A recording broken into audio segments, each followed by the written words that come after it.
let's create a top forward cake. This is kind of like an arch cake. Not really a fan because they kind of look like gravestones to me. I just can't get past that gravestone. But anyway, we're creating it. It's gonna look awesome regardless. I have my cakes. They have been leveled and torted. I've trimmed off a tiny section so it's nice and flat. That way it can stand on its own later. This is a square cake board that I have stuck baking paper onto. And note, I've used white frosting underneath. That was a big no-no. I should have used purple because that was going to be the last final coat of buttercream, the decorative layer. So take note, whatever color you use for your final layer of frosting, make sure that's the color you use for that base that's on the baking paper.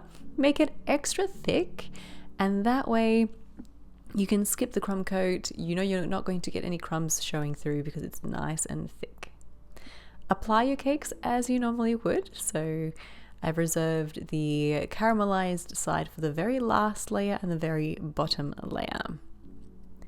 So that's just the part that is in contact with the base of the cake tin. Apply a crumb coat like you normally would.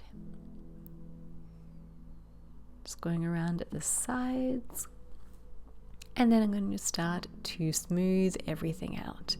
If you have the base color that you're going to use for that final layer of frosting, you can add that at the bottom of your cake now as part of the crumb coat, and that way you don't have any white showing through when you tip it upside down.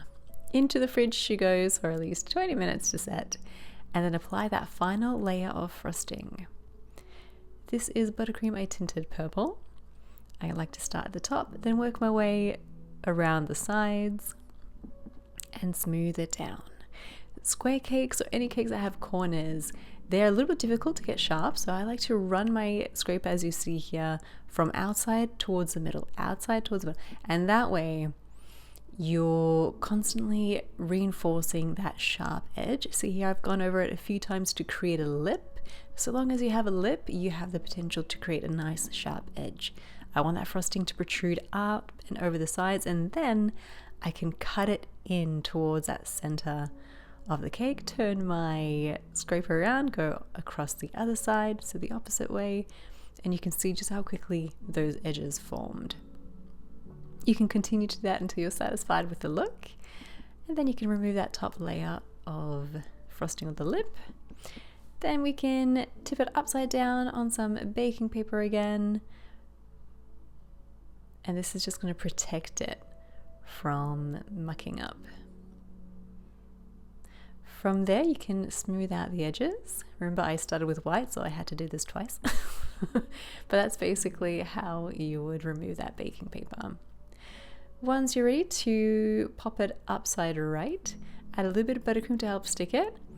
Go to the gym for a couple of months and you'll be able to do this without any problems. I don't go to the gym, so I struggled. It was struggle town for me.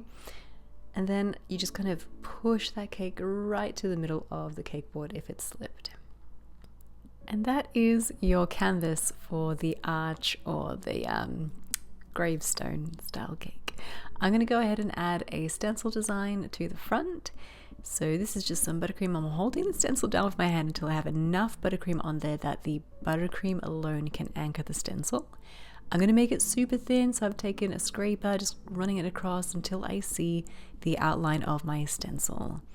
Fill in with edible gold luster dust, and then very carefully, very gently remove that stencil and just clean up the edges. From here you can add flowers. So I've used some fake flowers and I've applied a product called stencilled to the end. So it's like a waxy film that is food safe and it keeps a barrier between the flower stem and your cake. And that's it. That is how you create a really fun and easy top forward arch cake.